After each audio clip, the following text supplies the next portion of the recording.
Assalamualaikum warahmatullahi wabarakatuh.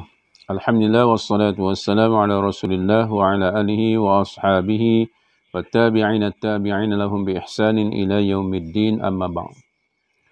Para pelajar yang dirahmati oleh Allah sekalian, pertamanya marilah sama-sama kita bersyukur kepada Allah Subhanahu wa taala. Di atas limpah kurnianya kita dapat meneruskan sesi pembelajaran kita dalam suasana PKP ini, insya-Allah.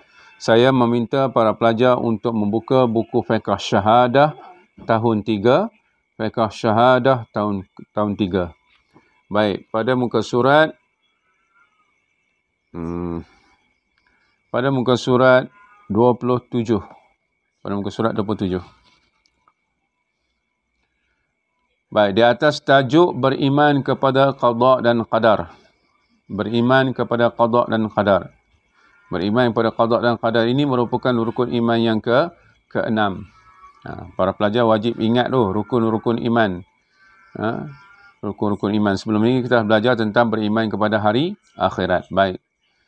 Untuk hari ini kita sambung pelajaran kita dan tajuk yang ke-8 iaitu beriman kepada qada dan qadar. Para pelajar boleh ikut saya baca bersama-sama. Bismillahirrahmanirrahim. Firman Allah Subhanahu wa taala, wa kana amrullah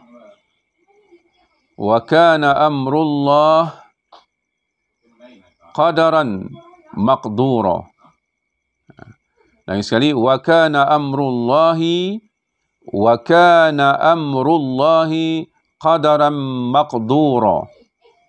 Maksudnya, dan ingatlah perintah Allah itu adalah suatu ketetapan yang ditentukan berlakunya. Surah Al-Ahzab ayat 38. Baik. Berdasar kepada firman Allah Subhanahu wa taala ini ada perkataan qadaran, maqdura. Qadaran maqdura. Itu ada hubung kait dengan apa yang kita nak bincang ini, beriman kepada qada dan qadar. Baik, qada ialah ketentuan ataupun ketetapan daripada Allah Subhanahu wa taala. Apa yang berlaku ini Allah Taala telah tentukan siap-siap dah.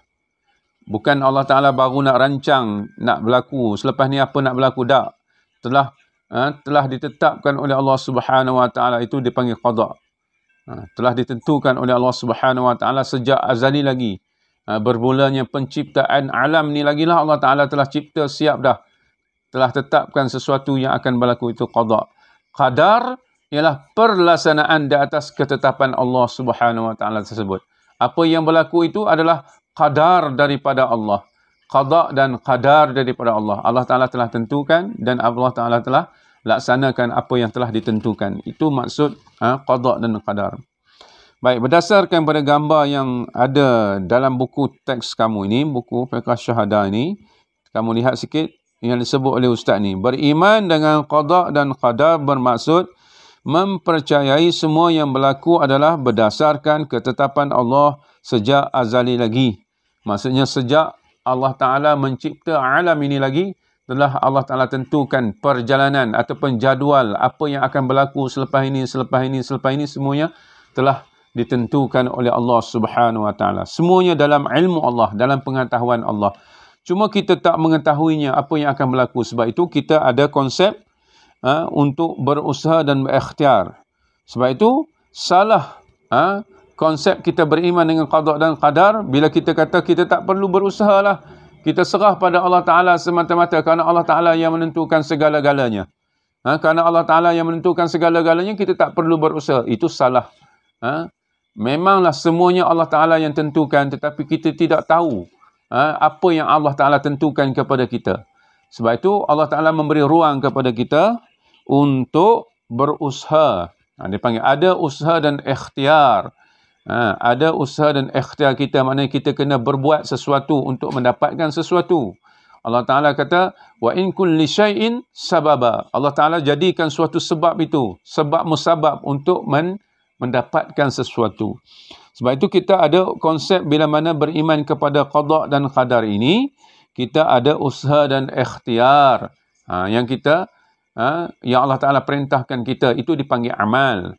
Dipanggil amal. Bila kita buat ada usaha dan ikhtiar, amal yang baik itu ada nilai pahala dan ada nilai pahala di sisi Allah Subhanahu wa taala. Baik. Sebab itulah kita disuruh berusaha dan berikhtiar. Kemudian usaha dan ikhtiar kita itu tidak memberi bekas. Yang memberi bekas adalah qudrat dan iradat Allah. Ini konsep kita beriman kepada qada dan qadar. Yang memberi bekas atau kesan di atas usaha dan ikhtiar kita itu ialah qudrat dan iradat Allah Subhanahu wa taala. Sebab itu kita kena sungguh-sungguh. Bila kita beriman kepada qada dan qadar ini, kena sungguh-sungguh berusaha dan berikhtiar, kemudian kena tawakal kepada Allah, serah kepada Allah di atas usaha dan ikhtiar kita itu, supaya usaha dan ikhtiar kita itu bertepatan dengan kehendak Allah Subhanahu wa taala. Nescaya Allah Taala akan anugerahkan hasil di atas usaha dan ikhtiar yang kita buat itu.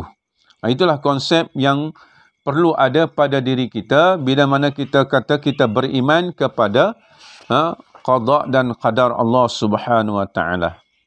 Baik.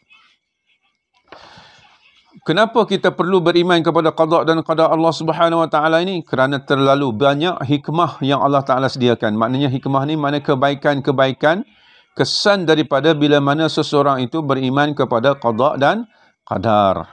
Baik, para pelajar boleh melihat pada muka surat 28 hikmah beriman dengan qada dan qadar. Yang pertama dia kata bertambah yakin dengan kekuasaan Allah Subhanahu wa taala. Bahawa apa yang kita buat, apa yang kita usahakan kadang-kadang tak tercapai. Itu nak menunjukkan bahawa kita tidak boleh menentukan. Tidak boleh menentukan usaha yang kita buat ini kita akan dapat. Tak semestinya. Kenapa? Yang menentukan adalah Allah Subhanahu wa taala, yang mana bila mana kita beriman sungguh-sungguh dengan Allah Subhanahu wa taala, yakin dengan kekuasaan Allah Subhanahu wa taala. Yang kedua, tidak sombong apabila berjaya. Orang yang bila mana beriman dengan qada dan qadar, dia tidak akan menjadi orang yang sombong bila mana dia berjaya, kerana kejayaan yang dia kecapi, yang dia dapat adalah di atas kurniaan daripada Allah Subhanahu wa taala. Yang ketiganya, tidak kecewa apabila gagal. Orang yang beriman dengan qada dan qadar Allah, dia tidak akan kecewa. Kerana apa? Kerana dia redha di atas ketentuan Allah Subhanahu wa taala. Baik, yang keempatnya disebut mendorong seseorang itu berusaha lebih. Mendorong seseorang itu untuk berusaha dengan bersungguh-sungguh, kerana dia tak tahu sejauh manakah anugerah Allah Subhanahu wa taala yang akan dia perolehi di atas usaha dia. Sebab itu dia akan berusaha bersungguh-sungguh. Orang yang berusaha sungguh-sungguh dia akan berjaya. Bagaimana pepatah Arab tersebut? Man jadda wajada. Man jadda wajada. Barang siapa yang bersungguh-sungguh dia akan memperolehi apa yang dia usahakan. Baik, yang kelimanya disebut di sini tabah menghadapi dugaan dan cabaran hidup. Sebab itulah bila mana dia beriman di atas qada dan qadar Allah Subhanahu wa taala, apa yang berlaku ke atas dirinya, kalau sesuatu itu yang baik berlaku ke atas dirinya, dia akan bersyukur. Kalau sesuatu itu dia anggap sesuatu yang mendatangkan malapetaka ataupun sesuatu yang mendukacitakan dia, dia akan redha di atas ketentuan tersebut, kerana itu adalah di atas ketetapan daripada Allah Subhanahu wa taala. Baik. Itulah maksud daripada kita sepatutnya kita beriman dengan qada dan qadar.